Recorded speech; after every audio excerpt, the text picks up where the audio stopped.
ಶ್ರೀಗುರುಭ್ಯೋ ನಮಃ. ಹರಿ ಓಂ.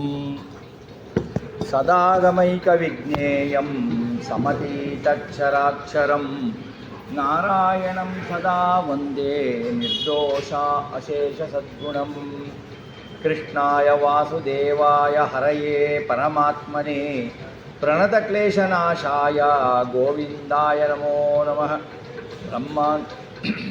ಬ್ರಹ್ಮರುದ್ರೇಂದ್ರ ವಂದೇ ತ್ವಂ ಭಜೆ ವೆಂಕಟನಾಯಕಂ ನಿವಾರಯ ಸ್ವಾನಿಷ್ಟಾನಿ ಸಾಧಯಿಷ್ಟಾನಿ ಮಾಧವ. ಮಾಯಾವಿ ಪರಮಾನಂದಂ ತ್ಯಕ್ತ್ವಾ ವೈಕುಂಠಮುತ್ತಮಂ ಸ್ವಾಮಿ ಪುಷ್ಕರಣೀ ತೀರೆ ರಮಯಾ ಸಹ ಮೋದತೆ. ಅಭ್ರಮಂ ಭಂಗರಹಿತಂ ಅಜಡಂ ವಿಮಲಂ ಸದಾ ಆನಂದತೀರ್ಥಮತಲಂ ಭಜೆ ತಾಪತ್ರಯಾಪಹಂ. ಭವತಿ ಯದನುಭಾವಾತ್ ಏಡಮೂಕೋಪಿ ವಾಗ್ಮಿ ಜಡಮತಿರಪಿ ಜಂತುರ್ಜಾಯತೆ ಪ್ರಾಜ್ಞಮೌಲಿಃ. ಸಕಲವಚನಚೇತೋ ದೇವತಾ ಭಾರತೀ ಸಾ ಮಮ ವಚಸಿ ನಿಧತ್ತಾಂ ಸನ್ನಿಧಿಂ ಮಾನಸೇ ಚ. ತಪೋ ವಿದ್ಯಾ ವಿರಕ್ತ್ಯಾದಿ ಸದ್ಗುಣೌಘಾಕರಾನಹಂ ವಾದಿರಾಜಗುರೂನ್ ವಂದೇ ಹಯಗ್ರೀವಪದಾಶ್ರಯಾಂ. ಪ್ರಣಮತ್ಕಾಮಧೇನುಂಚ ಭಜತ್ಸುರತರೂಪಮಂ ಶ್ರೀಭಾವಬೋಧಕುತ್ಪಾದ ಚಿಂತಾಮಣಿ ಉಪಾಸ್ಮಹೇ. ಪೂಜ್ಯಾಯ ರಾಘವೇಂದ್ರಾಯ ಸತ್ಯಧರ್ಮರತಾಯ ಚ ಭಜತಾಂ ಕಲ್ಪವೃಕ್ಷಾಯ ನಮತಾಂ ಕಾಮಧೇನವೇ. ಸತ್ಯಾಭಿಜ್ಞಕರಾಜ್ಯೋತ್ತಾಂ ಪಂಚಾಷಡ್ವರ್ಷಪೂಜಕಾಂ ಸತ್ಯಪ್ರಮೋದತೀರ್ಥಾರ್ಯಾಂ ನೌಮಿ ನ್ಯಾಯಸುಧಾರತಾಂ. ಶ್ರೀ ಸತ್ಯಾತ್ಮಗುರುವೇ ನಮಃ. ವಿದ್ಯಾವಿನಯ ಸಂಪನ್ನಂ ಪ್ರತಿವಾದಿಮತಧ್ವಂಸಿನಂ ವಿಶ್ವಪ್ರಿಯ ಗುರೂನ್ ವಂದೇ ಮಧ್ವೇಷಪ್ರಿಯಕಾರಕಂ. ಆಪಾದಮೌಳಿಪರ್ಯಂತಂ ಗುರೂಣಾಂ ಆಕೃತಿಂ ಸ್ಮರೇತ್ ತೇನ ವಿಘ್ನಾಃ ಪ್ರಣಶ್ಯಂತಿ ಸಿದ್ಧಂತಿ ಚ ಮನೋರಥಾಃ. ಶ್ರೀಗುರುಭ್ಯೋ ನಮಃ. ಹರಿ ಓಂ. ಶ್ರೀ ಶ್ರೀನಿವಾಸ ಕಲ್ಯಾಣದ ಚಿಂತನೆಯನ್ನು ಈ ಪರ್ವಕಾಲದಲ್ಲಿ ಚಿಂತನೆ ಮಾಡ್ತಾ ಇದ್ದೇವೆ ನಾವು ನೀವು ಸೇರಿ. ಇಲ್ಲಿಯವರೆಗೆ ಶ್ರೀನಿವಾಸ ವರಾಹಮೂರ್ತಿಯ ಹತ್ತಿರ, ತನ್ನದೇ ರೂಪವಾದ ವರಾಹದೇವರ ಹತ್ತಿರ ಭೂಮಿಯನ್ನು ಕೇಳಿ ಪಡೆದುಕೊಂಡು ಆಮೇಲೆ ಅಲ್ಲಿಂದ ಔಷಧಿಯನ್ನು ಹುಡುಕುತ್ತಾ ಬಂದು ವರಾಹದೇವರನ್ನು ಕಂಡುಬಿಟ್ಟು ಭೂಮಿಯನ್ನು ಪಡೆದುಕೊಂಡ. ಆಮೇಲೆ ಕನ್ಯಾಟಿಯಾಗಿ ಅಂದರೆ ಒಂದು ಕುದುರೆಯನ್ನು, ವಾಯುದೇವರನ್ನೇ ಕುದುರೆಯನ್ನಾಗಿ ಮಾಡಿಕೊಂಡು ಶ್ರೀನಿವಾಸನು ಕುದುರೆಯನ್ನು ಏರಿ ಲಕ್ಷ್ಮೀದೇವಿಯನ್ನೇ ಆ ಕುದುರೆಯನ್ನು ನಿಯಮಿಸುವ ಸೂತ್ರವನ್ನಾಗಿ ಮಾಡಿಕೊಂಡು ಅದರ ಮೇಲೆ ಅಧಿಪತಿಯಾಗಿ ಶ್ರೀನಿವಾಸ ದೇವರು ರಾರಾಜಿಸುತ್ತಾ ತನ್ನ ಬೇಟೆಯನ್ನು ಮಾಡಲಿಕ್ಕೆ ಹೋಗ್ತಾ ಇದ್ದಾರೆ. ಯಾಕೆ ಅಂದರೆ ತಿರುಪತಿಯ ಬೆಟ್ಟದಲ್ಲಿ ಇರುವ ಎಲ್ಲ ಗಿಡಮರಗಳು, ಮೃಗಪಕ್ಷಿಗಳು ಎಲ್ಲವೂ ದೇವತೆಗಳು, ಪಿತೃದೇವತೆಗಳು, ಗಂಧರ್ವ ಕಿನ್ನರ ಇದ್ದಾರೆ ಅಂತ ಕೇಳಿದ್ದೆವು. ಅವಕ್ಕೆ ತೊಂದರೆ ಮಾಡಲಿಕ್ಕಾಗಿ ಕೆಲವೊಂದು ಕ್ರೂರ ರಾಕ್ಷಸರು ಕೆಲವೊಂದು ಮೃಗಗಳ ರೂಪವನ್ನು ತಾಳಿ ಬಂದಿದ್ದರು. ಅವರನ್ನು ಸಂಹರಿಸಲು ಶ್ರೀನಿವಾಸ ಕುದುರೆಯನ್ನೇರಿ ಹೊರಟ ಅಂತ ಕೇಳಿದ್ದರು. ಅವನು ಅಲಂಕಾರವನ್ನು ಹೇಗೆ ಮಾಡಿಕೊಂಡ ಅಂತ ಕೇಳಿದ್ದೆವು. ಅವನ ಅಲಂಕಾರ ಎಲ್ಲ ಲಕ್ಷ್ಮ್ಯಾತ್ಮಕ ಅಲಂಕಾರ. ಅವನು ಉಡುವ ಬಟ್ಟೆಗಳು ಲಕ್ಷ್ಮೀದೇವಿಯೇ, ತೊಡುವ ಆಭರಣಗಳು ಲಕ್ಷ್ಮೀದೇವಿಯೇ, ಅವನು ತೊಡುವ ಹೂವು ಆಭರಣಗಳೆಲ್ಲವೂ ಲಕ್ಷ್ಮೀದೇವಿಯೇ. ಆದ್ದರಿಂದ ಭಗವಂತ ಆಭರಣವನ್ನು ಕರೆದುಕೊಂಡು ಹೊರಟಿದ್ದಾನೆ. ಆವಾಗ ಹೇಗೆ ಕಾಣ್ತಾ ಇದ್ದಾನೆ ಭಗವಂತ ಅಂದರೆ, ಧನುರ್ಬಾಣಧರ ಶ್ರೀಮಾನ್ ಸಾಕ್ಷಾತ್ ಮನ್ಮಥಃ ಏವಂ ಮನೋಹರಂ ರೂಪಂ ಧೃತ್ವಾ ವೆಂಕಟೇಶ್ವರಃ. ಧನುರ್ಬಾಣವನ್ನು ಧಾರಣೆ ಮಾಡಿದ್ದಾನೆ. ಹೇಗೆ ಕಾಣ್ತಾ ಇದ್ದಾನೆ ಅಂದರೆ ಸಾಕ್ಷಾತ್ ಮನ್ಮಥಃ ಅಂತ. ಅಂದರೆ ಮನ್ಮಥ ಮೋಹಕ ರೂಪ. ಮನ್ಮಥನು ಎಲ್ಲರ ಮನಸ್ಸಿನಲ್ಲಿದ್ದು ಬಿಟ್ಟು ಮಥನವನ್ನು ಮಾಡ್ತಾನೆ, ಆದ್ದರಿಂದ ಅವನು ಮನ್ಮಥ. ಆಕರ್ಷಣೆಯನ್ನು ಮಾಡ್ತಾನೆ, ಅದರಿಂದ ಅವನು ಮನ್ಮಥ. ಆ ಮನ್ಮಥ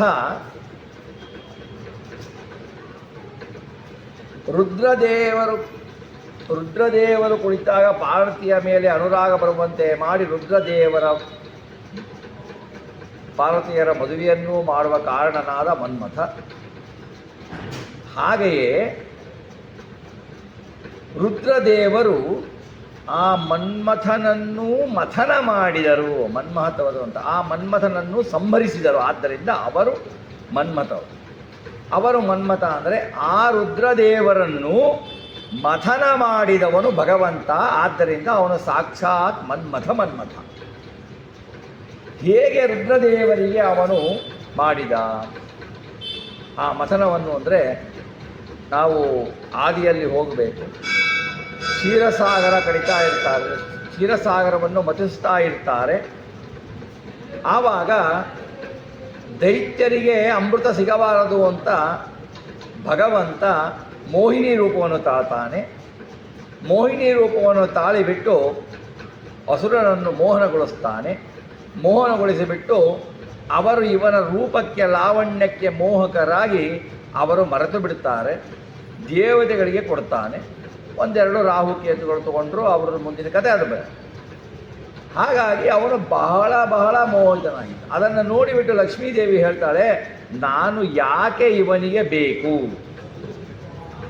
ಇವನು ನನ್ನಕ್ಕಿಂತ ಕೋಟಿಪಾಲು ಸುಂದರ ಆಗಿದ್ದಾನೆ. ಇವನಿಗೆ ನಾನು ಏಕೆ ಬೇಕು? ನನ್ನ ಆನಂದಕ್ಕೋಸ್ಕರ ಭಗವಂತ ನನಗೆ ಅನುಗ್ರಹ ಮಾಡ್ತಾನೆ ಹೊರತು ಅವನಿಗಾಗಿ ನಾನು ಬೇಕಿಲ್ಲ, ನನಗಾಗಿ ಅವನು ಬೇಕು ಅಂತ ಹೇಳ್ತಾರೆ. ಆವಾಗ ಅಲ್ಲಿ ಸಮುದ್ರ ಮಥನ ಕಾಲದಲ್ಲಿ ರುದ್ರದೇವರು ಇರಲ್ಲ. ರುದ್ರದೇವರು ಒಂದು ಸಾರಿ ಉದ್ಯಾನವನದಲ್ಲಿ ಪಾರ್ವತಿಯ ಜೊತೆಗೆ ಕೂತ್ಕೊಂಡಾಗ ಪಾರ್ವತಿಗೆ ಹೇಳ್ತಾನೆ, ನಾನು ಭಗವಂತನ ಮೋಹಿನಿ ರೂಪವನ್ನು ನೋಡಬೇಕು.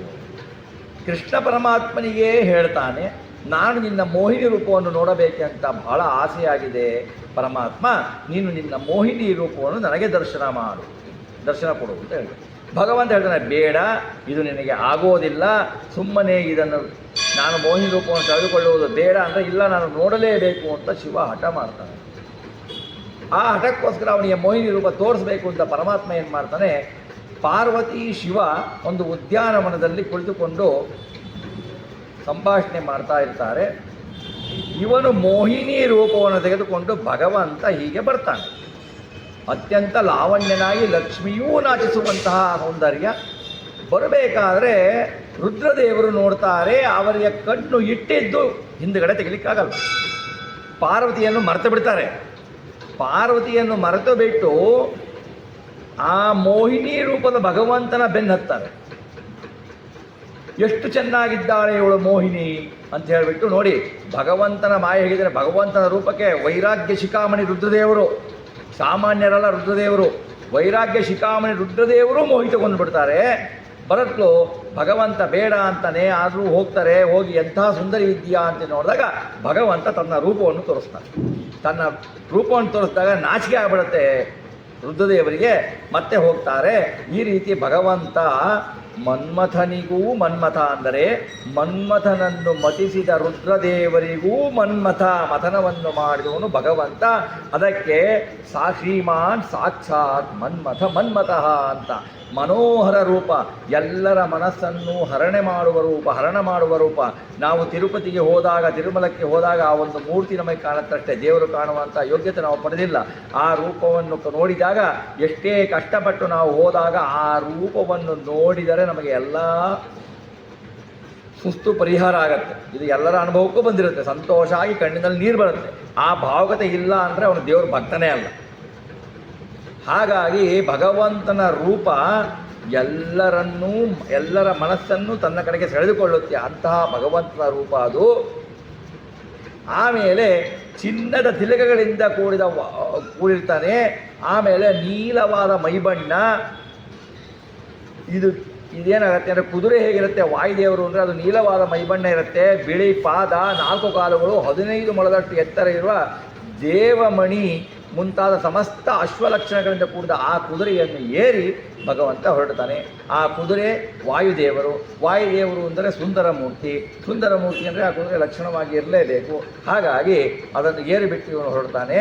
ಆಮೇಲೆ ಅವರು ಹೀಯ ಗಿರಿಶ್ರೇಷ್ಠಂ ಮೃಗಯಾರ್ಥಂ ಜಗಾಮಸಃ ಮೃಗಾನ್ ಬಹುವಿಧಾಕಾರಾನ್ ಸಿಂಹ ಶಾರ್ದೂಲ ಜಂಬುಕಾನ್ ಮಾತಂಗಾನ್ ಶರಭಾನ್ ಘೋರಾನ್ ಏಣಾನ್ ವೈ ಮಹಿಷಾನಪಿ ಜಘಾನ ವಿಪನೇ ದೇವ ಸಂಚರನ್ ಸ ಇತಸ್ತತಃ. ಅಂದರೆ ಮೃಗಗಳನ್ನು ಬೇಟೆಯಾಡಲು ಹೊರಡ್ತಾನೆ. ಎಲ್ಲ ಭಕ್ತರು, ಕೆಲವೊಬ್ಬ ಭಕ್ತರು ಮೃಗಗಳಾಗಿ ದೇವತೆಗಳಿದ್ದಾಗ ಅವರನ್ನು ಹುಡುಕಿಕೊಂಡು ಹೋಗ್ತಾನೆ ಅಂತ ವನದಲ್ಲಿ ಭಗವಂತ ಇದನ್ನು ತಿಳ್ಕೊಳ್ಬೋದು ನಾವು. ಆಮೇಲೆ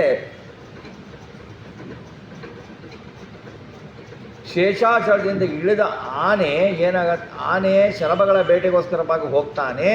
ಆಮೇಲೆ ಕಾಡಿನಲ್ಲಿ ಒಂಟಿಯಾಗಿತ್ತಿರುವ ಮದಭರಿತವಾದ ಗಂಡಾನೆಯನ್ನು ನೋಡ್ತಾನೆ. ಇದು ಐರಾವತ, ದೇವಲೋಕದಿಂದ ಐರಾವತ ಬಂದಿರೋದು. ಅದಕ್ಕೆ ಏನು, ಅದು ಭಗವಂತ ಶ್ರೀನಿವಾಸನಿಗೂ ಪದ್ಮಾವತಿಗೂ ಭೇಟಿ ಮಾಡಿಸುವುದು. ಕುದುರೆಗೂ ಅಷ್ಟೇ, ವಾಯುದೇವರಿಗೂ ಅಷ್ಟೇ, ಶ್ರೀನಿವಾಸನನ್ನು ಪದ್ಮಾವತಿಯನ್ನು ಭೇಟಿ ಮಾಡಿಸುವುದು. ಯಾಕೆಂದರೆ ಯಾವ ದೇವತೆಗಳು ಭಗವಂತ ಲಕ್ಷ್ಮಿಗೆ ವಿಯೋಗ ಇಲ್ಲ, ಅವರು ಯಾವಾಗಲೂ ನಿಯತ ದಂಪತಿಗಳು. ಆದರೂ ಮಾನವರ ಜನ್ಮ ಇಟ್ಟಾಗ ನಮಗೆ ಹಾಗೆ ಕೋಣವಂತೆ ನಟಿಸ್ತಾರೆ. ಮನುಷ್ಯ ತಿಳ್ಕೊಳ್ತಾರೆ ಶ್ರೀನಿವಾಸ ಅಲ್ಲಿದ್ದಾನೆ, ಪದ್ಮಾವತಿ ಕೊಲ್ಲಾಪುರದ ಇದ್ದಾಳೆ, ಓಡೋಗ್ಬಿಟ್ರು ಅಂತ ತಿಳ್ಕೊಂಡ್ಬಿಡ್ತಾರೆ. ಹಾಗಾಗಿ ಅವನೆಲ್ಲೋ ಇದ್ದಾನೆ, ಇವಳೆಲ್ಲೋ ಇದ್ದಾಳೆ, ರಾಮ ಎಲ್ಲೋ ಇದ್ದಾನೆ, ಸೀತೆ ಜನಕಪುರಿನಲ್ಲಿ ಹುಟ್ಟಿದ್ಲು, ರಾಮ ಅಯೋಧ್ಯದಲ್ಲಿ ಹುಟ್ಟಿದ್ದ, ರಾಮ ಸೀತೆ ಎಲ್ಲಿ ಭೇಟಿಯಾದರು ಅಂತಂದರೆ ನಮ್ಮ ಯೋಗ್ಯತೆ ಅಷ್ಟೇ. ಸೀತೆಗೂ ರಾಮನಿಗೂ ದೇವರಿಗೂ ಲಕ್ಷ್ಮಿಗೂ ಯಾವ ಅವತಾರದಲ್ಲೂ ಯಾವ ವಿಷಯದಲ್ಲೂ ವಿಯೋಗ ಇಲ್ಲ. ಆ ದೇವತೆಗಳು ಏನು ಮಾಡ್ತಾರೆ, ತಾವು ಭಗವಂತ ಎಲ್ಲಿದ್ದಾನೆ ಅಲ್ಲಿ ಬಂದುಬಿಟ್ಟು ಮಾನವರಿಗೆ ತಾವು ಬೇರೆ ಬೇರೆ ಇದ್ದಂತೆ ಕಾಣುವವರನ್ನು ಭೇಟಿ ಮಾಡಿಸಿ ಒಟ್ಟಿಗೆ ಮಾಡಿಸುವುದು ಅವರ ಕೆಲಸ. ಅವರು ಮಾಡ್ತಾರೆ, ಹೋಗ್ತಾರೆ, ಹಾಗಿರುತ್ತೆ ಅವ್ರದ್ದು. ಆಮೇಲೆ ಆ ಆನೆಯನ್ನು ಕೊಲ್ಲಲಿಕ್ಕೆ ಶ್ರೀನಿವಾಸ ಬೆನ್ನತ್ತಿ ಹೋಗ್ತಾನೆ. ಆನೆ ಬಹುದೂರ ಹೋಗಿ ಅರಣ್ಯ ಮಧ್ಯದಲ್ಲಿ ಏನಾಗುತ್ತೆ, ಬಹುದೂರ ಓಡೋಗುತ್ತೆ ಆನೆ. ಓಡಿ ಹೋಗಿ ಹೋಗಿ ಹೋಗಿ ಹೋಗಲು ಕಾಡಿನ ಮಧ್ಯದಲ್ಲಿ ಬಂದಾಗ ಶ್ರೀನಿವಾಸನ ನೋಡುತ್ತೆ, ತನ್ನ ಸೊಂಡಿಲನ್ನು ಎತ್ತಿಬಿಟ್ಟು ಪ್ರಣಾಮವನ್ನು ಮಾಡುತ್ತೆ ಶ್ರೀನಿವಾಸನಿಗೆ. ರಕ್ಷಿಸು ರಕ್ಷಿಸು ಎಂದು ಗರ್ಜನೆ ಮಾಡುತ್ತಾ ಹೊರಟು ಹೋಗ್ತಾರೆ. ಅವರು ಹೊರಟು ಹೋದಾಗ ಏನಾಗತ್ತೆ, ಋಷಿಯ ಊಚುವು ಕಾ ಕನ್ಯಾ ಕಸ್ಯ ಸಂಬದ್ಧ ಕಿಮರ್ಥಂ ವನಮಾಗತ ಕಸ್ಯೇಯಂ ತನಯ ಸರ್ವಂ ತದ್ವದಸ್ವ ಮಹಾಮತೆ. ಆ ಬುದ್ಧಿಶಾಲಿಯ ಆ ಕನ್ಯೆಯರು ಯಾರು, ಯಾವ ಕಡೆಯವರು, ಯಾರ ಮಕ್ಕಳು, ಕಾಡಿಗೆ ಏಕೆ ಬಂದಿದ್ದರು ಎಂದು ನಮಗೆ ಹೇಳುವವನಾಗು ಅಂತ ಹೇಳಿಬಿಟ್ಟು ಶೌನಕಾದಿ ಋಷಿಗಳು ಕೇಳ್ತಾರೆ. ಆವಾಗ ಇತಿತೈಶ್ಚ ಸಮಾಜ್ಞಪ್ತಃ ಸೂತ್ರ ಪರಮಧಾರ್ಮಿಕ ಉವಾಚ ವಚನಂ ಭಕ್ತ್ಯ ಸಂತೋಷೋದ್ರಿಕ್ತ ಮಾನಸಃ. ಅದು ಕೇಳತ್ಲು ಋಷಿಗಳು ಭಾಳ ಸಂತೋಷ ಪಡ್ತಾರೆ. ಆ ಕನ್ಯೆಯ ವೃತ್ತಾಂತವನ್ನು ಹೇಳಲು ಪ್ರಾರಂಭ ಮಾಡ್ತಾರೆ. ಆ ಕನ್ಯೆಯರ ವೃತ್ತಾಂತ. ಸೂತ ಉವಾಚ ಶೃಣ್ವಂತು ಮನಯ ಸರ್ವೇ ಕನ್ಯಾಯ ಜನ್ಮ ಪಾವನಂ ಪುರಾತು ದ್ವಾಪರಾಸ್ಯಂತೆ ಪಾಂಡವಾನಾಂ ಮಹಾತ್ಮನಾಂ ಯುದ್ಧೇ ತು ಭಾರತೆ ಅತೀತೆ ಅಷ್ಟಾವಿಂಶತಿಯೇ ಕಲೌ ವಿಕ್ರಮಾರ್ಕದಯೋ ಭೂಪಾಃ ಸ್ವರ್ಗಲೋಕಂ ಯದಾಯಯುಃ. ದ್ವಾಪರ ಯುಗದ ಕೊನೆಯಲ್ಲಿ ಪಾಂಡವರು ಭಾರತ ಯುದ್ಧ ಮುಗಿಯುತ್ತೆ. 28ನೇ ಕಲಿಯುಗ ಈಗ ನಡೀತಾ ಇರೋದು. 28ನೇ ಕಲಿಯುಗದಲ್ಲಿ ವಿಕ್ರಮಾದಿತ್ಯರಾಯ ಮುಂತಾದವರೆಲ್ಲರೂ ಸ್ವರ್ಗವನ್ನು ಸೇರಿರ್ತಾರೆ. ಆವಾಗ ತತ್ಕಲಾಂತೆ ವತ್ಸರಾಣಾಂ ಸಹಸ್ರೇಚ ಸಮಾಗಮೆ ಚಂದ್ರವಂಶೇ ನೃಪ ಕಶ್ಚಿತ್ ಸುವೀರ ಇತಿ ನಾಮಕ. ಅವನ ಕಾಲವಾಗಿ 1 ಸಂವತ್ಸರ ಸಹಸ್ರ ಸಂವತ್ಸರ ಆಗತ್ಲು, 1000 ವರ್ಷಗಳು ಕಳೆಯತ್ಲು. ಚಂದ್ರವಂಶದಲ್ಲಿ ಸುವೀರ ಎಂಬ ಒಬ್ಬ ಒಳ್ಳೆಯ ದೊರೆಯು ಜನಿಸ್ತಾನೆ. ಸುಧರ್ಮನೆಂಬುವನು ಸುವೀರನಿಗೆ ಮಗನಾಗಿ ಹುಡ್ತಾನೆ. ಸುಧರ್ಮ ಎಂಬುವನು ಸುಧರ್ಮನಿಗೆ ಆಕಾಶ ರಾಜ, ತೋಂಡಮಾನ ರಾಜ ಎಂಬ ಹೆಸರುಳ್ಳ ಒಬ್ಬ ಇಬ್ಬರು ರಾಜಶ್ರೇಷ್ಠರು ಮಕ್ಕಳಾಗಿ ಹುಟ್ಟಿದ್ದಾರೆ. ಈಗಾಗಲೇ ನಾವು ಆಕಾಶ ರಾಜನ ಹಿಂದಿನ ಜನ್ಮ ವೃತ್ತಾಂತವನ್ನು ತಿಳಿದುಕೊಂಡಿದ್ದೇವೆ, ಹಾಗೆಯೇ ತೋಂಡಮಾನನ ವೃತ್ತಾಂತವನ್ನು ತಿಳಿದುಕೊಂಡಿದ್ದೇವೆ. ಆಮೇಲೆ ಅವರು ಧರ್ಮಪರರಾಗಿರ್ತಾರೆ, ವಿಷ್ಣು ಭಕ್ತರಾಗಿರ್ತಾರೆ, ನಾರಾಯಣ ಧ್ಯಾನಾಸಕ್ತರಾಗಿರ್ತಾರೆ. ಅವರೊಳಗೆ ಹಿರಿಯನು ಆಕಾಶ ರಾಜ, ತಮ್ಮ ತೋಂಡಮಾನ ರಾಜ. ಆವಾಗ ಭೂಮಿ ದಧಿಖಂಡದಂತೆ ಸರ್ವ ರೀತಿಯಿಂದಲೂ ಎಲ್ಲರಿಗೂ ಸ್ವೀಕಾರಾರ್ಹ ಆಗಿತ್ತು. ರಾಜನು ಭೂಮಿಯನ್ನು ಪರಿಪಾಲಿಸುತ್ತಿದ್ದು ಜನಗಳು ಎಲ್ಲ ಧರ್ಮನಿಷ್ಠರಾಗಿದ್ದರು. ಅತಿ ಬಾಧೆ ಇರಲಿಲ್ಲ. ಹಸುಗಳು ಯಥೇಚ್ಛವಾಗಿ ಹಾಲು ಕೊಡ್ತಾ ಇದ್ವು. ಹೆಂಗಸರು ಪತಿವ್ರತೆಯರಾಗಿದ್ದರು. ಆಗಿರಬೇಕಾದ್ರೆ ಕದಾಚಿತ್ ಪುತ್ರಾಕಾಂಕ್ಷಿ ಸ ಏಕಾಂತೆ ಭವನೇ ಸ್ಥಿತಃ ಅಪುತ್ರೋ ನೃಪತಿರ್ದುಃಖ ಗುರುಂ ಪ್ರೋವಾಚ್ಯ ಭಕ್ತಿತಃ. ಆಕಾಶರಾಜ ಏಕಾಂತದಲ್ಲಿ ಕುಳಿತುಕೊಳ್ತಾನೆ. ಅವನಿಗೆ ಮಕ್ಕಳಾಗಿರಲ್ಲ. ಗಂಡು ಮಕ್ಕಳಿಲ್ಲದ ವ್ಯಸನದಿಂದ ಇರುವನಾಗಿ ಭಕ್ತಿಯನ್ನು ತಮ್ಮ ಗುರುಗಳನ್ನು ಕುರಿತು ಹೇಳ್ತಾನೆ.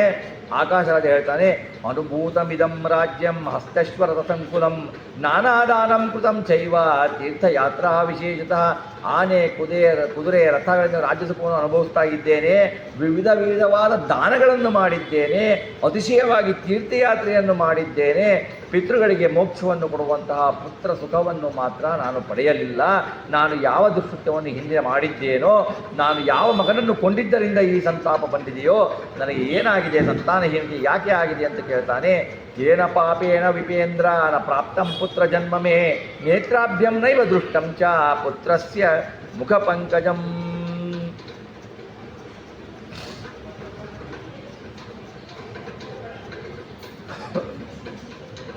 ಅಂದರೆ ಹೇಳ್ತಾನೆ, ಬೇರೆ ಯಾವ ಪಾಠದಿಂದ ನನಗೆ ಪುತ್ರ ಪ್ರಾಪ್ತಿಯಾಗಿಲ್ಲ ಅಂತ ತಿಳಿಸ್ರಿ. ಮಗನ ಮುಖಕಲವನ್ನು ಕಣ್ಣುಗಳಿಂದ ನೋಡ್ಲಿಕ್ಕೆ ಆಗ್ತಾ ಇಲ್ಲ, ನನಗೆ ಗಂಡು ಮಗ ಬೇಕು ಅಂತ ಹೇಳ್ತಾನೆ. ಆಮೇಲೆ ಮತ್ತೆ ಹೇಳ್ತಾನೆ, ಪುತ್ರನಿಲ್ಲದವನಿಗೆ ಸದ್ಗತಿ ಇಲ್ಲ ಎಂದು ವೇಗಿಜ್ಞರು ಹೇಳ್ತಾರೆ. ಚಿನ್ನದ ಪಾತ್ರೆಯಲ್ಲಿ ಮಗನೊಂದಿಗೆ ನಾನು ಒಮ್ಮೆಯಾದರೂ ಭೋಜನ ಮಾಡಲಿಲ್ಲವಲ್ಲ, ವಿಪರೀತವಾಗಿ ಪರಿತಪಿಸ್ತಾನೆ. ನೋಡಿ, ಗಂಡು ಮಕ್ಕಳು ಬೇಕು, ಆದರೆ ಒಳ್ಳೆಯ ಗಂಡು ಮಕ್ಕಳು ಬೇಕು. ಶಾಸ್ತ್ರದಲ್ಲಿ ಹೇಳಿದೆ, ಒಳ್ಳೆಯ ಶಾಸ್ತ್ರೋಕ್ತವಾಗಿ ಜೀವಿಸುವ ಗಂಡು ಮಕ್ಕಳು ಸಿಕ್ಕರೆ ತಂದೆ ತಾಯಿಯರ ಜೀವನ ಸಾರ್ಥಕ, ಅವರು ಉನ್ನತ ಗತಿಗೆ ಹೋಗ್ತಾರೆ. ಅದೇನೇ ಟೆರರಿಸ್ಟ್ ಆಗಿ ಎಲ್ಲರಿಗೂ ಹಿಂಸೆ ಮಾಡಿಕೊಂಡು ಅಂತಹ ಮಕ್ಕಳು ಗಂಡು ಮಕ್ಕಳು ಸಿಕ್ಕರೆ ಅವರ ಕುಲ ಏನು ಉದ್ಧಾರ ಆಗಲ್ಲ, ಅಧಪತನಕ್ಕೆ ಹೋಗುತ್ತೆ. ಹಾಗಾಗಿ ಇವನು ವಿಧವಾಗಿ ಗೋಳಾಡ್ತಾನೆ. ಲಿಖಿತಂ ಚಿತ್ರಗುಪ್ತೇನ ಯಪುತ್ರತ್ವ ಮಹಾಪತೆ ಮದ್ಗರ್ಜಜಾತ ಪುತ್ರೇಣ ಮಾರ್ಜನಂ ತು ಕದಾ ಭವೇತ್. ನನ್ನ ಗರ್ಭಸಂಜಾತನಿಂದ ನನಗೆ ಯಾವಾಗ ಮುಕ್ತಿ ಲಗುತ್ತದೆ ತಿಳಿಸ್ರಿ ಅಂತ ಕೇಳ್ತಾನೆ. ಯಮಪಟ್ಟಣಕ್ಕೆ ನನ್ನ ಕುರಿತು ಯಮಧರ್ಮ ಹೇಳ್ತಾನೆ, ನಿನಗೆ ಪುತ್ರನಾದ್ದರಿಂದ ಪುನ್ನಾಮ ನರಕಕ್ಕೆ ಹೋಗುವಂತ ಯಮಧರ್ಮನ ಹೇಳ್ತಾನೆ. ಯಾವನು ಯಮನೊಂದಿಗೆ ಎದ್ದುಬಿಟ್ಟು ಸುಖವನ್ನು ಹೊಂದುತ್ತಾನೆ ಅಂತ ರಾಜ ಕೇಳ್ತಾನೆ. ಆವಾಗ ಮತ್ತೆ ಬ್ರಾಹ್ಮಣನಿಗೆ ಕೇಳ್ತಾನೆ, ನಾನು ಏನು ಮಾಡಲಿ ಬ್ರಾಹ್ಮಣರೇ, ಎಲ್ಲಿಗೆ ಹೋಗಲಿ, ನನಗೇನು ಗತಿ, ಯಾವ ದೇವರನ್ನು ಸೇವಿಸಿದರೆ ಈ ಸಂಸಾರ ಸಮುದ್ರವನ್ನು ದಾಟ್ತೀನಿ ನಾನು ಅಂತ ಕೇಳಿದಾಗ ಮತ್ತೆ ವಿವಿಧವಾಗಿ ರೋಧಿಸ್ತಾನೆ ಅವನು. ಅಹೋ ದರಿದ್ರಸ್ಯ ಮಹಾನುಭಾವ ತತ್ಪುತ್ರ ಹೀನಸ್ಯ ಗತಿರ್ಭವೇತ್ಕ ವೃಥಾ ಶರೀರಂ ಘಟಕುಡ್ಯ ಸನ್ನಿಭಂ ಜಾತಂ ಸುಧರ್ಮಸ್ಯ ಕುಲೇತಿ ಪುಣ್ಯೇ. ಸತ್ಪುತ್ರನಿಲ್ಲವೆಂಬ ಕೊರತೆಯುಳ್ಳ ನನಗೆ ಯಾವ ವಿಧವಾದ ಗತಿಯುಂಟಾಗುತ್ತದೆಯೋ, ಸುಧರ್ಮರಾಯನ ಕಾಲದಲ್ಲಿ ಮಡಕೆಗೂ ಗೋಡೆಗೂ ಸಮವಾದ ನನ್ನ ದೇಹ ವ್ಯರ್ಥವಾಗಿ ಹುಟ್ಟಿದೆ ಅಂತ ಕೇಳ್ತಾನೆ. ಹಿರಿಯರ ಅನುಗ್ರಹಕ್ಕೆ ಪಾತ್ರರಲ್ಲದ ಮನುಷ್ಯರಿಗೆ ಸುತರು ಹುಟ್ಟುವುದು ಅಸಾಧ್ಯ. ಬಹಳ ಸುಕೃತ ಮಾಡುವುದರಿಂದ ಮಾತ್ರ ಮಗನು ಹುಟ್ಟುತ್ತಾನೆ. ನೋಡಿ, ನಾವು ಯಾವುದಾದರೂ ಮದುವೆಯನ್ನು ನಿಲ್ಲಿಸಿದರೆ ಮುಂದಿನ ಜನ್ಮಗಳಲ್ಲಿ ನಮಗೆ ಪುತ್ರನು ಜನಿಸುವುದಿಲ್ಲ. ಮಕ್ಕಳ ಹೀನರಾಗ್ತೇವೆ ನಾವು. ಆಮೇಲೆ ಒಂದು ಹೆಣ್ಣು ಕೂಸಾದರೂ ಹುಟ್ಟಲಿಲ್ಲ ನನಗೆ, ಧರ್ಮ ಸಂತಾನ ರೂಪದ ಸುಪುತ್ರರು ಎಲ್ಲಿ ಹುಟ್ಟುತ್ತಾರೆ ಇನ್ನ ಅಂತ ಕೇಳತ್ಲು. ಮತ್ತೆ ರಂಗನಾಥನಿಗೆ ಹೇಳಿದೆ, ಎಲ್ಲೋ ರಂಗನಾಥ, ಜಗದ್ಗುರುವೇ, ಬ್ರಾಹ್ಮಣರಿಗೆ ಇಚ್ಛಪಾದ ನೀನು ದಯಾಮಯನೇ, ನನ್ನ ಮೇಲೆ ದಯ ಮಾಡು ಅಂತ ಕೇಳ್ತಾನೆ. ನನಗೊಂದು ಸಂತಾನ ನೀಡುವವನಾಗು ಅಂತ ಕೇಳ್ತಾನೆ. ಕೌಪಾಯೋ ಪ್ರಾಜ್ಞಾ ಪುತ್ರ ಲಾಭೇ ದ್ವಿಜೋತ್ತಮ ಇತಿ ರಾಜವಚ ಶ್ರುತ್ವಾ ಗುರುರ್ವಾಕ್ಯಮುವಾಚ ತತೆ.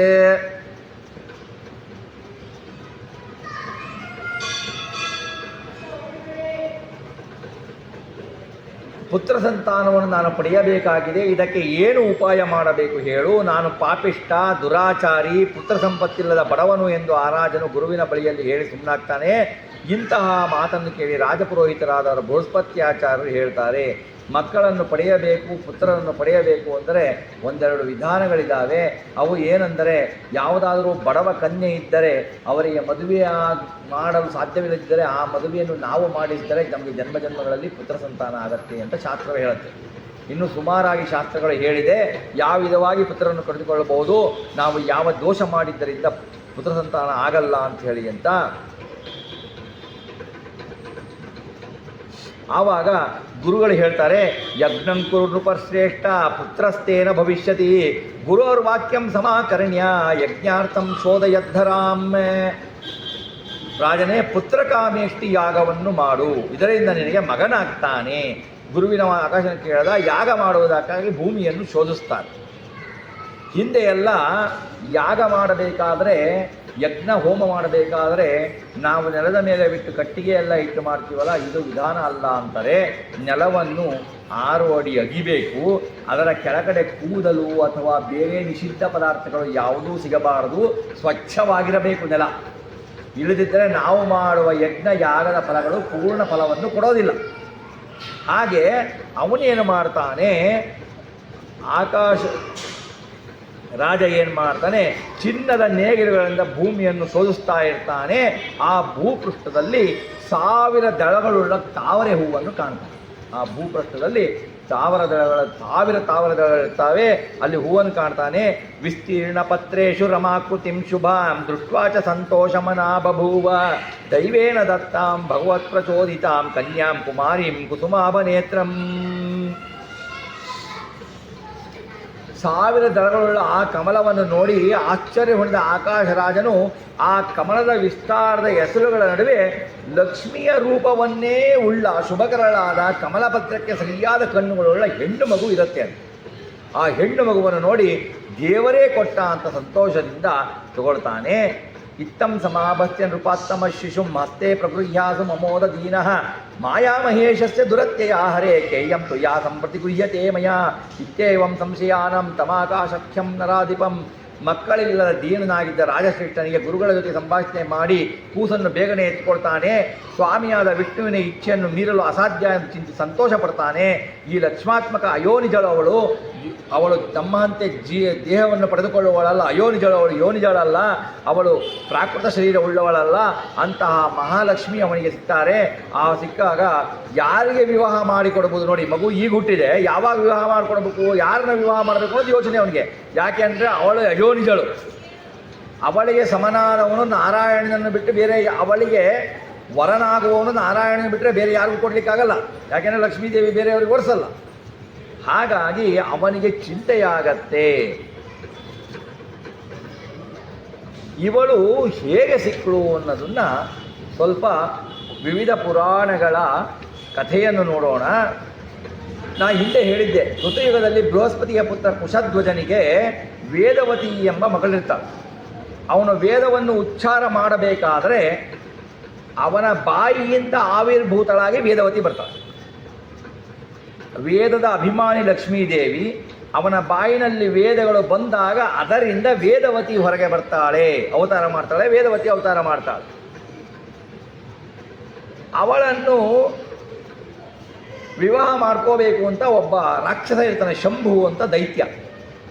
ಅವನು ವಿವಾಹ ಮಾಡ್ಕೋಬೇಕು ಅಂತ ಕುಶಧ್ವಜನನ್ನು ಪೀಡಿಸ್ತಾ ಇರ್ತಾನೆ. ಕುಶಧ್ವಜ ಒಪ್ಪಲ್ಲ. ಆ ರಾಕ್ಷಸ ಏನು ಮಾಡ್ತಾನೆ, ಕುಶಧ್ವಜನನ್ನು ಸಂಹಾರ ಮಾಡಿಬಿಟ್ಟು ಓಡಿ ಹೋಗ್ತಾನೆ. ವೇದವತಿ ವಿಷ್ಣುವೇ ತನ್ನ ಪತಿಯಾಗಬೇಕು ಅಂತ ತಪಸ್ಸನ್ನು ಮಾಡ್ತಿರ್ತಾಳೆ. ಆವಾಗ ರಾವಣ ಬರ್ತಾನೆ ಅಲ್ಲಿಗೆ. ರಾವಣ ಬಂದು ಅವಳ ಕೂದಲನ್ನು ಹಿಡಿದುಕೊಂಡು ನಿನ್ನನ್ನು ಮದುವೆ ಆಗ್ತೀನಿ, ನೀನು ಒಪ್ಪು ಅಂತ ಹೇಳಿದಾಗ ವೇದವತಿ ಏನು ಮಾಡ್ತಾಳೆ, ತನ್ನ ಕೈಯನ್ನೇ ಕತ್ತಿಯನ್ನಾಗಿ ಮಾಡಿಕೊಳ್ತಾಳೆ. ಅವನು ಹಿಡಿದ ಕೂದಲನ್ನು ಕತ್ತರಿಸಿಬಿಟ್ಟು ತಾನು ಅಗ್ನಿಯೊಳಗೆ ಹಾರ್ತಾಳೆ. ಅವನು ಸಮುದ್ರ, ಅದೇನಾಗತ್ತೆ, ಅದರ ಬೂದಿಯು ಸಮುದ್ರದಲ್ಲಿ ತೇಲ್ತಾ ಒಂದು ತೇಜಸ್ಸಿನ ಉಂಡೆ ಆಗತ್ತೆ. ಅದು ಹೋಗಿ ಆಕಾಶರಾಜನ ಮನೆಯ ಹತ್ತಿರ ಅವನು ಉತ್ತುವ ನೆಲದಲ್ಲಿ ಕೆಳಗಡೆ ವಾಸ. ಇದು ಒಂದು ಕತೆ. ವೇದವತಿ ಯಾರು ಅಂದರೆ ಕೂರ್ಮ ರೂಪಿ ಪರಮಾತ್ಮನ ಹೆಂಡತಿಗೆ ವೇದವತಿ ಅಂತ ಹೆಸರು. ಅದಕ್ಕೆ ವೇದವತಿ. ಮತ್ಸ್ಯರೂಪಿ ಪರಮಾತ್ಮನ ಪತ್ನಿಗೆ ವೇದ ಅಂತ ಹೆಸರು. ನರಸಿಂಹರೂಪಿ ಪರಮಾತ್ಮನ ಪತ್ನಿ ಲಕ್ಷ್ಮೀದೇವಿ. ವರಾಹನ ರೂಪಿ ಪರಮಾತ್ಮನ ಪತ್ನಿ ಭೂ ಅಂದರೆ ಭೂಅಭಿಮಾನಿ ಧರಾದೇವಿ ಅಲ್ಲ, ಲಕ್ಷ್ಮೀ ಅವತಾರ ಭೂದೇವಿ. ಹಾಗಾಗಿ ವೇದವತಿ ಕೂರ್ಮರೂಪಿ ಭಗವಂತ. ವೇದವತಿಗೂ ಲಕ್ಷ್ಮಿಗೂ ಭೇದ ಇದೆ ಅಂತ ಸರ್ವಥಾ ತಿಳಿದುಕೊಳ್ಳಬಾರದು ಅಂತ ಎಲ್ಲ ಪುರಾಣಗಳಲ್ಲೂ ಬಂದಿದೆ, ರಾಮಾಯಣದಲ್ಲೂ ಬಂದಿದೆ, ಆಚಾರ್ಯರ ತಾತ್ಪರ್ಯ ನಿರ್ಣಯದಲ್ಲಿ ಹೇಳಿದ್ದಾರೆ. ಇನ್ನೊಂದು ಪುರಾಣದಲ್ಲಿ ಸ್ವಲ್ಪ ವ್ಯತ್ಯಾಸ ಕಥೆ ಇದೆ, ಅದು ಕೊನೆಗೆ ಎಲ್ಲ ಸೇಮ್ ಆಗತ್ತೆ. ಇಲ್ಲಿ ರಾಜನ ಹೆಸರು ಪದ್ಮಾಕ್ಷ. ಅವನಿಗೆ ಮಕ್ಕಳಿರಲ್ಲ.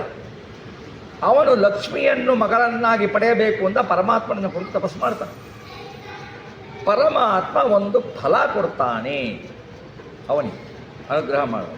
ಆ ಫಲ ಯಾವುದು ಅಂದರೆ ಮಾದಲ ಫಲ. ಮಾದಲ ಫಲದಲ್ಲಿ ರಾಜ ಬಿಡಿಸ್ತಾನೆ, ಅದರಲ್ಲಿ ಸಣ್ಣ ರೂಪದಿಂದ ಲಕ್ಷ್ಮೀದೇವಿ ಇರ್ತಾನೆ.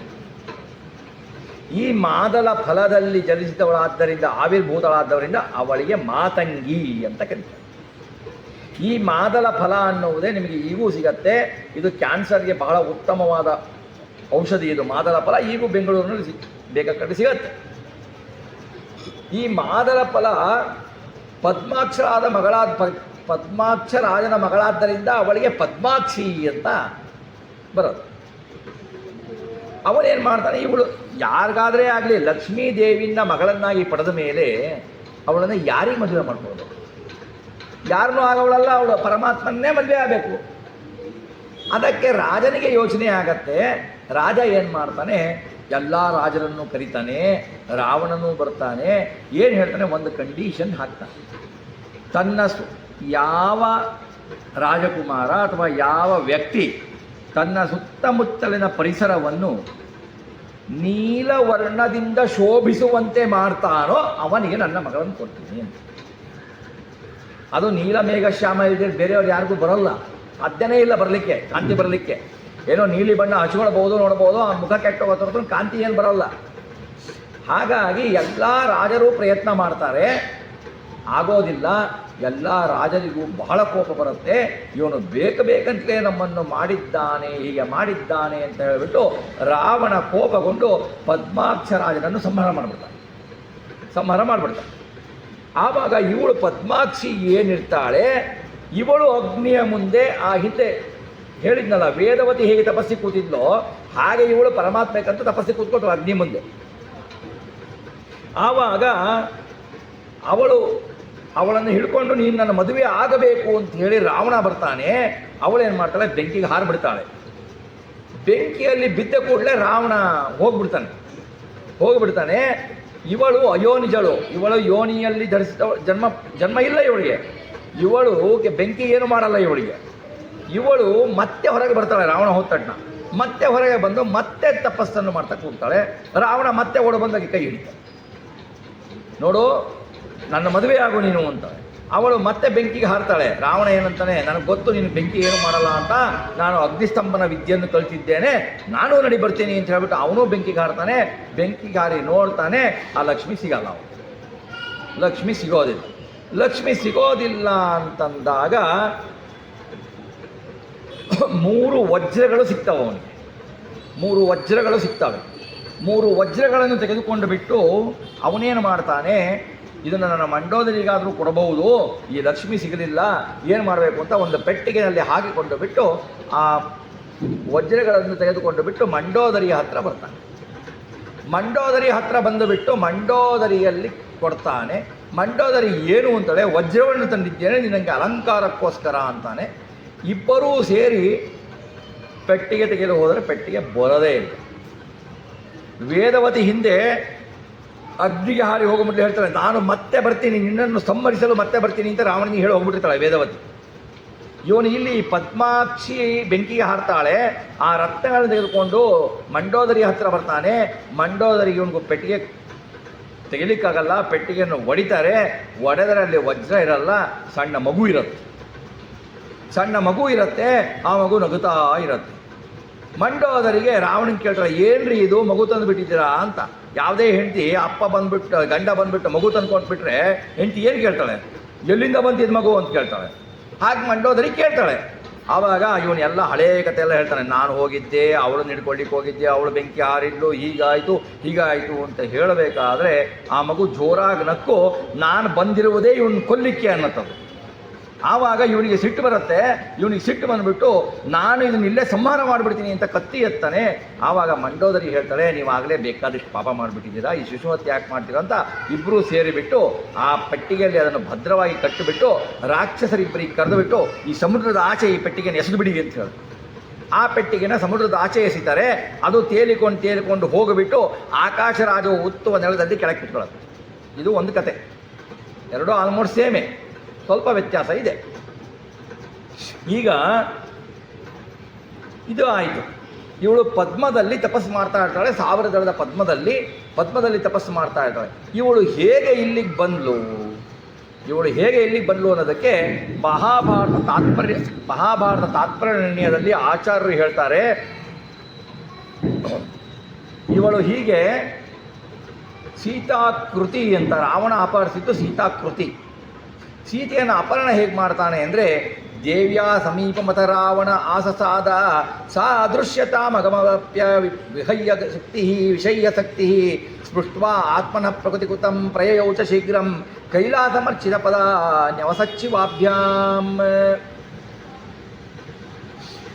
ಆವಾಗ ರಾವಣ ಏನು ಮಾಡ್ತಾನೆ, ಸೀತಾದೇವಿಯನ್ನು ಅಪಹರಿಸಲು ಕಾಡಿಗೆ ಬರ್ತಾನೆ.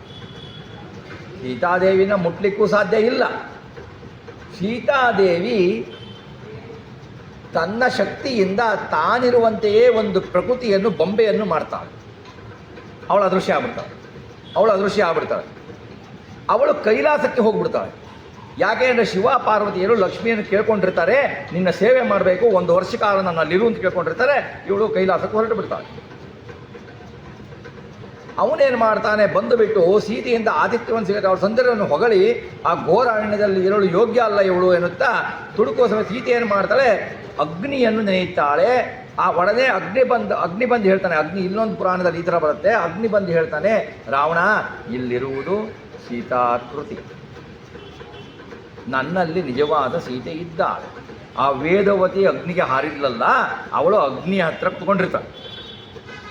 ಅವಳು ನಿಜವಾದ ಸೀತೆ, ಅವಳನ್ನು ಕರೆದುಕೊಂಡು ಹೋಗು, ನೀನು ಈ ಕೃತಿಯನ್ನು ತೆಗೆದುಕೊಂಡು ಹೋಗಿ ಏನು ಮಾಡ್ತೀಯಾ ಅಂತ ಕೇಳ್ತಾನೆ. ಇಲ್ಲಿ ಸೀತೆ ಇನ್ನೂ ಇರ್ತಾಳೆ ಅವನಿಗೆ ಮಾತಾಡಬೇಕಾದ್ರೆ. ಆವಾಗ ಆ ನಿಜವಾದ ಅಗ್ನಿಯ ಮಾತನ್ನು ರಾವಣ ನಂಬ್ತಾ ಇರ್ತಾನೆ. ಅವನು ನಂಬುವುದೇ ರುದ್ರನ ಮಾತನ್ನು, ಅಗ್ನಿಯ ಮಾತನ್ನು, ಇನ್ಯಾರ ಮಾತನ್ನು ರಾವಣ ನಂಬ್ತಾ ಇರಲ್ಲ. ಆ ಅಗ್ನಿಯ ಮಾತನ್ನು ನಂಬಿಬಿಟ್ಟು ಅವನು ಆ ಸೀತಾಕೃತಿ, ಅಗ್ನಿಯ ಹತ್ತಿರ ಇರುವ ಸೀತಾಕೃತಿಯನ್ನು ತೆಗೆದುಕೊಂಡು ಹೋಗ್ತಾನೆ. ಈ ಸೀತೆಯನ್ನು ಬಿಟ್ಟು ಬಿಡ್ತಾನೆ. ಆ ಸೀತಾಕೃತಿ ಇದೆಯಲ್ಲ, ಆ ಸೀತಾಕೃತಿ ಈ ಪ್ರತಿರೂಪ, ಪ್ರಾಕೃತ ಪ್ರತಿರೂಪ ಸೃಷ್ಟಿಸುತ್ತಾರೆ. ಅದರಲ್ಲಿ ಚೇತನ ವ್ಯವಹಾರ ಆಗಬೇಕಲ್ವಾ. ಈಗ ಪ್ರಾಕೃತ ಬೊಂಬೆ ಇರುತ್ತೆ, ಅದಕ್ಕೆ ಕೈಕಾಲು ಅಲ್ಲಾಡಿಸ್ಬೇಕಲ್ವ. ಆ ಕೈಕಾಲು ಅಲ್ಲಾಡಿಸ್ಬೇಕು ಅಂತಂದಾಗ ರಾವಣನಿಂದ ಸೀತೆಯ ಮೇಲೆ ಅಪರಾಧ ಆಗಬೇಕು. ಅಪರಾಧ ಆದರೆ ಅವನಿಗೆ ಶಿಕ್ಷೆ ಆಗೋದು.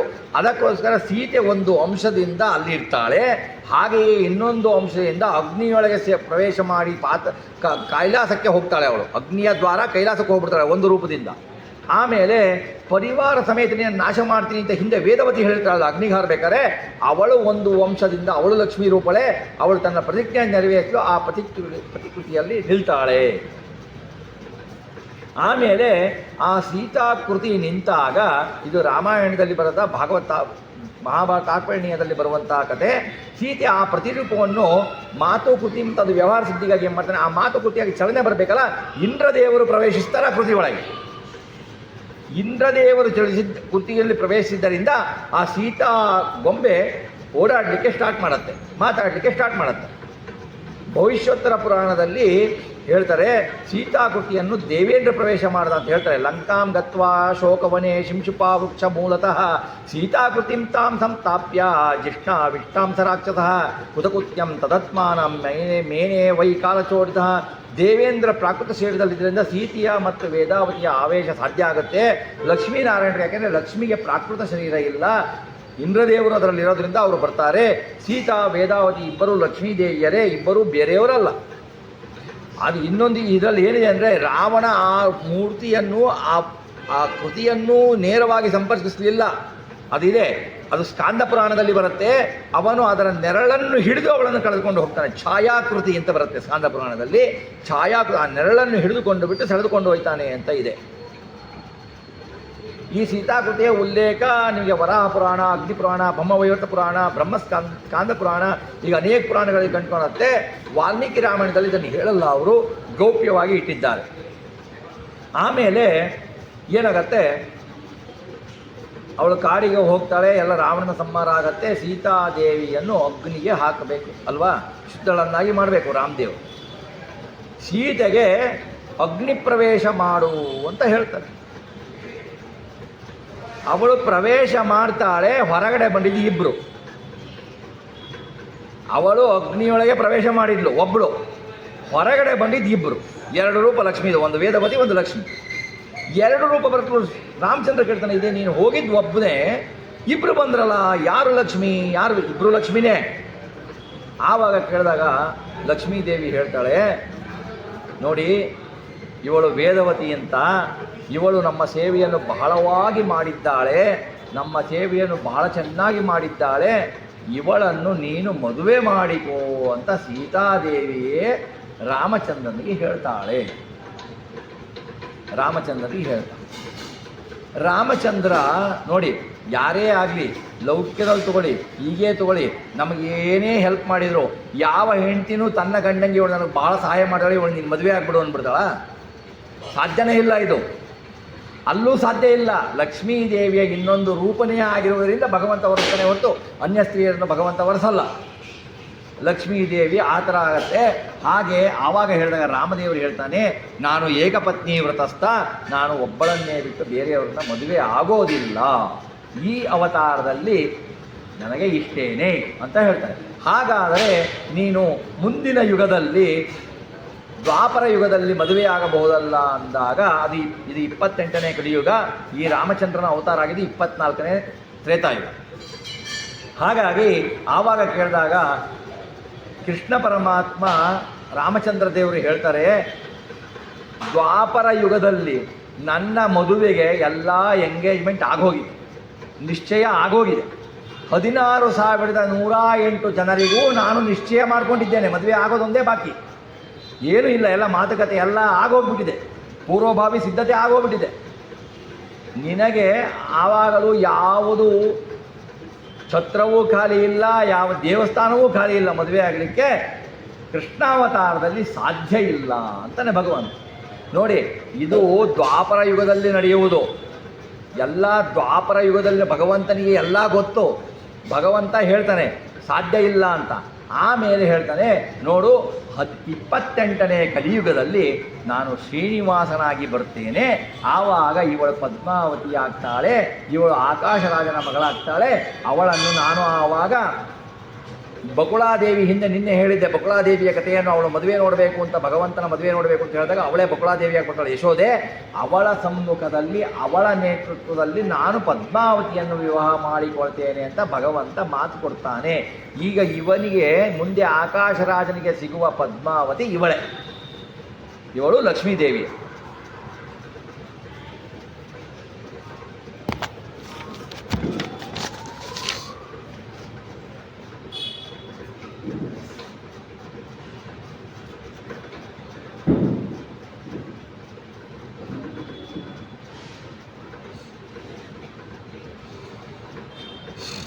ಆವಾಗ ಅವನ ಪುತ್ರ ಕಾಮೇಷ್ಟಿ ಯಾಗ ಮಾಡಬೇಕಾದ್ರೆ ಲಕ್ಷ್ಮೀದೇವಿ ಸಿಗ್ತಾಳಲ್ವ, ಅವನಿಗೆ ಭಾಳ ಸಂತೋಷ ಆಗತ್ತೆ. ಲಕ್ಷ್ಮೀದೇವಿಯ ಬಂದಾಗ ಅವನ ಹೆಂಡತಿ ಮತ್ತೆ ಗರ್ಭಿಣಿ ಆಗ್ತಾಳೆ. ನೋಡಿ, ಪುತ್ರ ಸಂತಾನ ಆಗತ್ತೆ. ವಸುದಾನ ಅಂತ ಒಬ್ಬ ತಮ್ಮ ಹುಡ್ತಾನೆ ಲಕ್ಷ್ಮೀದೇವಿ, ಅವನಿಗೆ ಪುತ್ರ ಸಂತಾನ ಆಗಿರಲ್ಲ. ಲಕ್ಷ್ಮೀದೇವಿಯು, ಸ್ವತಃ ಲಕ್ಷ್ಮೀದೇವಿಯು ಬಂದಾಗ ಏನು ಕರುಣೆ ತೋರಿಸ್ತಾಳೆ ಅಂತಂದರೆ ಪುತ್ರ ಸಂತಾನ ಇವನಿಗಾಗತ್ತೆ. ಅವನ ಹೆಸರು ವಸುದಾನ ಅಂತ. ಅವನು ಕೋಟಿ ಸಹಸ್ರಾಣಿ ಅಶ್ವಗಳನ್ನು, 1,000 ಕೋಟಿ ಅಶ್ವಗಳನ್ನು ದಾನ ಮಾಡ್ತಾನೆ, ಎಲ್ಲ ದಾನಗಳನ್ನು ಮಾಡ್ತಾನೆ. ಅವನಿಗೆ ವಸುದಾನ ಅಂತ ಹೆಸರನ್ನು ಇಡ್ತಾನೆ, ನಾಮಕರಣ ಮಾಡ್ತಾನೆ, ಜಾತಕಾಮಾದಿ ಕರ್ಮಗಳನ್ನು ಮಾಡ್ತಾನೆ. ಹಾಗೆಯೇ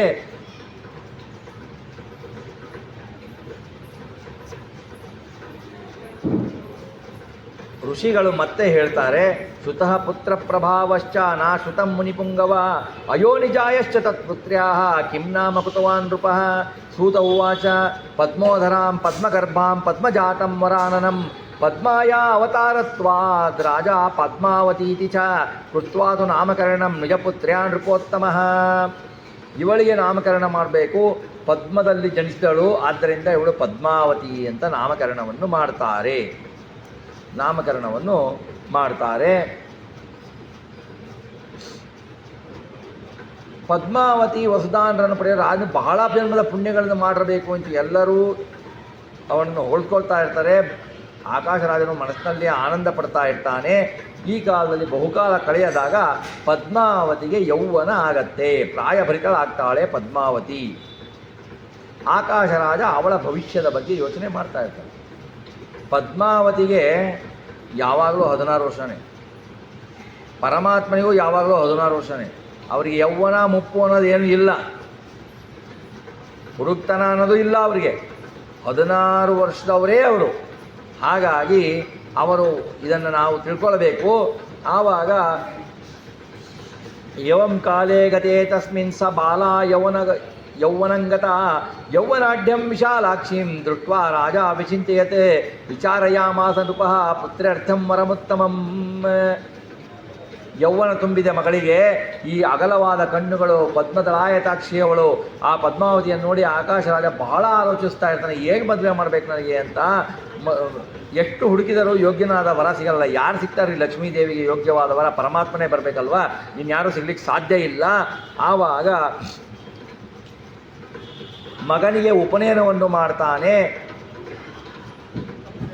ಅವಳೇನು ಮಾಡ್ತಾಳೆ, ವಸಂತ ಮಾಸದಲ್ಲಿ ತನ್ನ ಸಂಗಾತಿಗಳಾದ ಕನ್ಯೆಯರೊಂದಿಗೆ ಸಖಿಯರೊಂದಿಗೆ ಕೂಡಿ ವನದ ಕಡೆಗೆ ಹೊರಡ್ತಾಳೆ ಪದ್ಮಾವತಿ.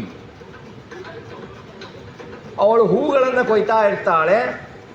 ಆಗ ನಾರದ ಮಹರ್ಷಿಯು ಮುದುಕರ ವೇಷದಿಂದ ಜಟಾಧಾರಿಯಾಗಿ ಬರ್ತಾರೆ. ನಾರದರು ಬರ್ತಾರೆ. ಭಸ್ಮವನ್ನು ಹಚ್ಕೊಂಡಿರ್ತಾರೆ. ಕರ್ಪೂರದಂತೆ ಬಿಳಿ ಬಣ್ಣತೆ ಮುನಿಯನ್ನು ನೋಡಿಬಿಟ್ಟು ಆಶ್ಚರ್ಯ ಪಡ್ತಾರೆ ಅವರೆಲ್ಲ.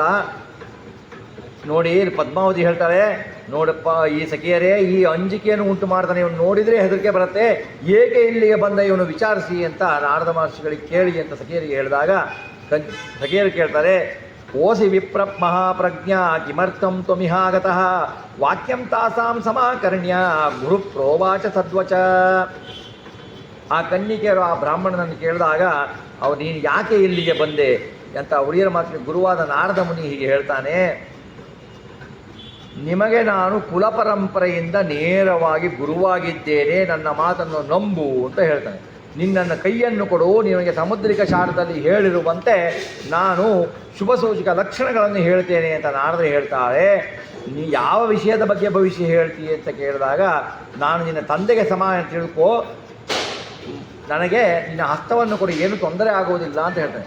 ಇಲ್ಲಿ ನಾರದರು ಯಾಕೆ ಬಂದರು ಅಂತ ಒಂದು ವಿಚಾರ ಬಂದರೆ, ಶ್ರೀನಿವಾಸನು ಹುತ್ತದಲ್ಲಿ ಇರ್ತಾನೆ 10,000 ವರ್ಷ. ನಾರದ ಮಹರ್ಷಿಗಳು ಬರ್ತಾರೆ. ಬಂದುಬಿಟ್ಟು ಶ್ರೀನಿವಾಸನಿಗೆ ಕೇಳ್ತಾರೆ, ಏನಪ್ಪ ನೀನು ಹುತ್ತದಲ್ಲೇ ಇದೆಯಾ, ಇನ್ನು ನೀನು ಹೊರಗಡೆ ಬಂದಿಲ್ಲಲ್ಲ, ಏನು ನಿನ್ನ ಸಮಾಚಾರ, ಇನ್ನು ಎಷ್ಟು ವರ್ಷ ಇರಬೇಕು ನೀನು ಅಂತ ನಾರದರು ಶ್ರೀನಿವಾಸನಿಗೆ ಕೇಳ್ತಾರೆ ನಾಟಕೀಯವಾಗಿ. ಶ್ರೀನಿವಾಸ ಬಹಳ ನಾಟಕೀಯವಾಗಿ ಉತ್ತರ ಮಾಡ್ತಾನೆ, ನಾರದರೆ ಎಲ್ಲ ನೀವೇ ಮಾಡಿದ್ದು. ನಾನು ವೈಕುಂಠದಲ್ಲಿ ಲಕ್ಷ್ಮೀ ಜೊತೆಗೆ ಚೆನ್ನಾಗಿದ್ದೆ, ಕ್ರೀಡೆ ಮಾಡ್ಕೊಂಡ್ಬಿಟ್ಟು ಆ ಭೃಗು ಋಷಿ ಯಜ್ಞ ಮಾಡೋ ಅಲ್ಲಿ ಆ ಋಷಿನ ಕಳಿಸ್ಬಿಟ್ಟು, ನೀವು ಯಾರು ಉತ್ತಮರು ಅಂತ ಕಳಿಸ್ಬಿಟ್ಟು ಅವನು ಬಂದು ನನ್ನೆದೆಗೊದ್ದು ನನ್ನ ಹೆಂಡತಿ ಓಡ್ ಹೋಗಿ ನಾನು ಅವಳನ್ನು ಹುಡ್ಕೊಂಡು ಇಲ್ಲಿ ಬಂದು ತಲೆ ಹೊಡ್ಕೊಂಡ್ಬಿಟ್ಟು ಈ ಸವಾಸ ಮಾಡ್ಲಿಕ್ಕೆ ನೀವೇ ಕಾರಣ, ಮತ್ತೆ ನನ್ನ ಏನು ಅಂತ ಕೇಳ್ತಿದ್ದೀರಾ ಅಂತ ಕೋಪಗೊಂಡಂತೆ ನಡೆಸ್ತಾನೆ ನಾರದ. ಆವಾಗ ನಾರದರು ಹೇಳ್ತಾರೆ, ಏನು ಯೋಚನೆ ಮಾಡಬೇಡ ಪರಮಾತ್ಮ, ಆ ಪದ್ಮಾವತಿಯನ್ನು ನಿನಗೇ ನಾನು ವಿವಾಹ ಮಾಡಿಸ್ತೀನಿ ಅಂತ ಬಂದು ಇಲ್ಲಿ ಭೇಟಿ ಆಗ್ತಾರೆ ಪದ್ಮಾವತಿ. ನಾವು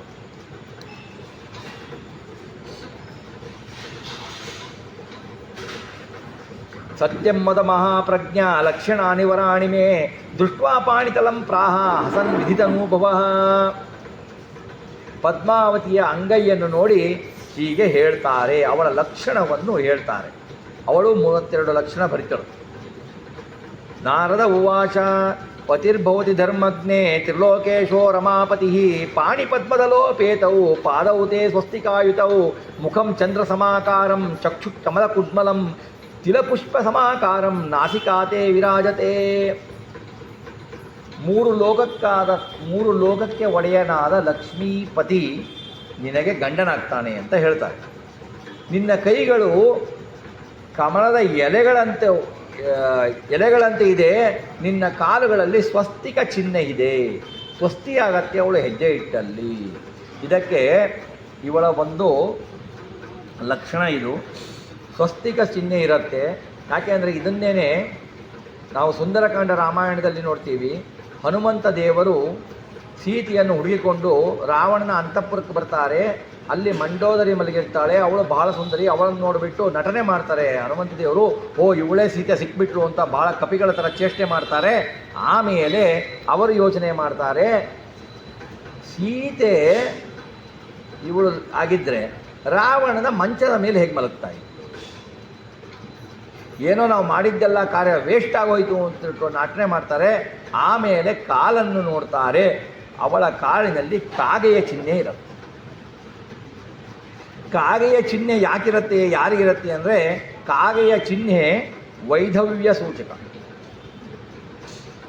ಆವಾಗ ಕಾಲಿನಲ್ಲಿ ಸ್ವಸ್ತಿಕ್ ಚಿಹ್ನೆ ಒಳ್ಳೆಯ ಪುಷ್ಟಿಕರವಾದ ಆರೋಗ್ಯ ಹಾಗೂ ಸಂಪತ್ತು ಭರಿತಕ್ಕೆ ಚಿಹ್ನೆ. ಅದೇ ಕಾಗೆಯ ಚಿಹ್ನೆ ಕಾಲಿನಲ್ಲಿ ಇದ್ದರೆ ಅದು ವೈಧವ್ಯಕ್ಕೆ ಸೂಚಕ. ಆವಾಗ ಹನುಮಂತ ದೇವರು ನೋಡ್ತಾರೆ, ಓ, ನನ್ನ ಸ್ವಾಮಿ ರಾಮದೇವರು ರಾವಣನನ್ನು ಸಂಹರಿಸ್ತಾರೆ, ಆವಾಗ ವಿಧವೆ ಆಗ್ತಾಳೆ, ಅದಕ್ಕೆ ನಾನು ಏನು ಮಾಡಿದೆ ಅಂತ ಹೇಳ್ಬಿಟ್ಟು ಈ ತರಹ ಅವಳ ಚಿಹ್ನೆಯನ್ನು ವ್ಯತ್ಯಾಸ ಇರುತ್ತೆ ನೋಡಿ.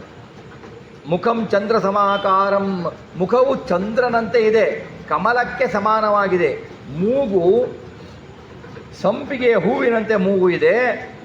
ಅವಳ ಕೆನ್ನೆಗಳು ಕನ್ನಡಿಯಂತೆ ಪ್ರಕಾಶಿಸುತ್ತವೆ. ಹುಬ್ಬುಗಳು ಬಿಲ್ಲಿಗಳಿಗೆ ಸಮಾನವಾಗಿದೆ. ಮುಖವು ಕರ್ಪೂರ ಪಾತ್ರೆಯಂತೆ ಹೊಳೆಯುತ್ತಿದೆ. ಹಲ್ಲುಗಳು ದಾಳಿಂಬೆಯ ಬೀಜದಂತೆ ಪ್ರಕಾಶಿಸುತ್ತಿವೆ ಅಂತಂತಾರೆ. ಅಧರಂ ರಕ್ತ ಪದ್ಮಾಭಂ ಜಿಹ್ವಾ ಮೃತರಾಶುಭೆ ಅರಾಲಾಲಕ ಸಂಬದ್ಧ ಅಸಿತ ಭಾತಿವೇಣಿಕಾ. ಅವಳ ಕೆಳತೊಡಿಯು ಕೆಂದಾವರಿಯಂತೆ ಕೆಂಪಾಗಿದೆ. ಶೋಭಕರಳೆ, ನಿನ್ನ ನಾಲಿಗೆಯು ಅತಿ ಕೋಮಲವಾಗಿದೆ. ನಿನ್ನ ಕೂದಲು ಕಪ್ಪಾಗಿಯೂ ಮುಂಗುರುಳುಗಳುಳ್ಳದಾಗಿಯೂ ಪ್ರಕಾಶಿಸುತ್ತಿವೆ ಅಂತ ನಾರದರು ಅವಳ ರೂಪವನ್ನು ವರ್ಣನೆ ಮಾಡ್ತಾರೆ. ಜಗನ್ಮಾತೆಯ ರೂಪವನ್ನು ವರ್ಣನೆ ಮಾಡ್ತಾ ಹೋಗ್ತಾರೆ. ಹಣೆಯು ರಕ್ತಮಯವಾದ ಪೀಠದಂತೆ ಹೊಳೆಯುತ್ತಾ ಇದೆ. ಕಿವಿಗಳು ಮನೋಹರವಾಗಿವೆ. ಎಣೆಯಿಲ್ಲದ ಕಾಂತಿಯುಳ್ಳ ಮನ್ಮಥನಿಗೆ ಸಮವಾದ ರೂಪವುಳ್ಳ ಶರೀರವುಳ್ಳವಳಾಗಿದ್ದೀ ನೀನು ಅಂತ ಹೇಳ್ತಾರೆ. ಹೊಟ್ಟೆಯು ಬಹಳ ತೆಳ್ಳಗಾಗಿದೆ. ಹೇಗಿದೆ ಅಂದರೆ ಬಾಳೆ ಎಲೆಯಂತೆ ತೆಳ್ಳಗಾಗಿದೆ ಅಂತ ಹೇಳ್ತಾರೆ. ನಾಭಿಯು ನಿಮ್ನವಾಗಿದೆ.